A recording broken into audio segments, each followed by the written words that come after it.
प्रेमानंद महाराज की आंधी में उड़ गए जगत गुरु रामभद्राचार्य। पूरे देश में मचा बवाल तो वृंदावन से आ गया प्रेमानंद महाराज का जवाब।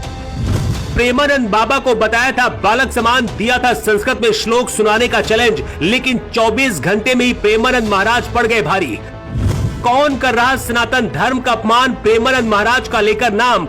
जगत गुरु रामभद्राचार्य को मांगनी पड़ी प्रेमानंद महाराज से माफी। प्रेमानंद महाराज पर विवादित बयान देना भारी पड़ गया। प्रेमानंद बाबा की आंधी में उड़ गए जगत गुरु रामभद्राचार्य। वृंदावन से प्रेमानंद महाराज का आया जवाब। पूरे देश में प्रेमानंद बाबा के समर्थन में उमड़ा जनसैलाब। कहते हैं जिन्हें भगवान आंखें नहीं देते उन्हें अंतरात्मा से पूरी दुनिया देखने की शक्ति देते हैं। रामभद्राचार्य बचपन से नहीं देख सकते, लेकिन 4 वेद और 18 पुराणों का ज्ञान रखते हैं। वहीं दूसरी तरफ प्रेमानंद महाराज 11 साल की उम्र से भगवान शिव की नगरी काशी में तपस्या की और एक दिन भगवान शिव ने उन्हें सपने में कहा, जाओ तुम्हारी जगह कृष्ण नगरी वृंदावन में राधा रानी के चरणों में। प्रेमानंद बाबा सिर्फ भारत ही नहीं बल्कि दुनिया में विख्यात है और कुछ लोग उन्हें भगवान का अवतार भी कहते हैं। लेकिन रामभद्राचार्य ने प्रेमानंद महाराज पर ऐसा बयान दिया जिसके बाद बवाल मच गया। रामभद्राचार्य ने अपने बालक समान बता दिया। सबसे पहले प्रेमानंद महाराज पर रामभद्राचार्य का वो बयान आपको बताते हैं जिसे लेकर बवाल मचा है। एनडीटीवी के पत्रकार ने रामभद्राचार्य से पूछा था कि प्रेमानंद महाराज 19 सालों से खराब किडनी होने के बाद भी जीवित हैं। उनके भक्त कहते हैं कि चमत्कार है और कुछ नहीं। कुछ लोग उन्हें भगवान मानते हैं। इसके जवाब में रामभद्राचार्य कहते हैं ये कोई चमत्कार नहीं है, प्रेमानंद जी उनके लिए एक बालक के समान है। रामभद्राचार्य ने प्रेमानंद महाराज को चुनौती देते हुए कहा वो ना उन्हें विद्वान मानते हैं ना कोई चमत्कारी पुरुष मानते हैं। रामभद्राचार्य ने कहा कि चमत्कार उसको कहते हैं जो शास्त्रीय चर्चा पर सहज हो और श्लोकों का अर्थ ठीक से बता पाए।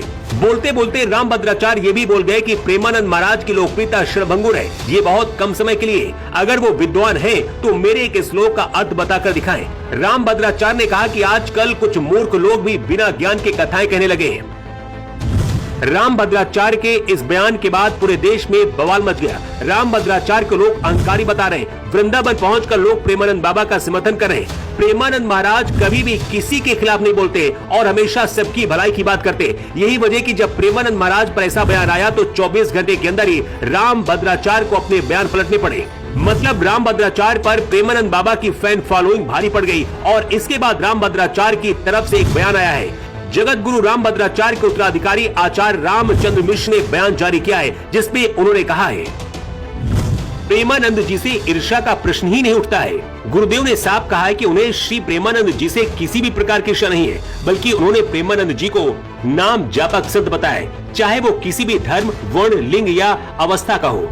वो आदर के समान है। हम सब लोगों को अपना मानते हैं, तो श्री प्रेमानंद जैसे संत को पराया कैसे मान सकते हैं। रामभद्राचार्य ने प्रेमानंद जी को अपनी अवस्था और धार्मिक व्यवस्था दोनों दृष्टि से पुत्र समान बताया है।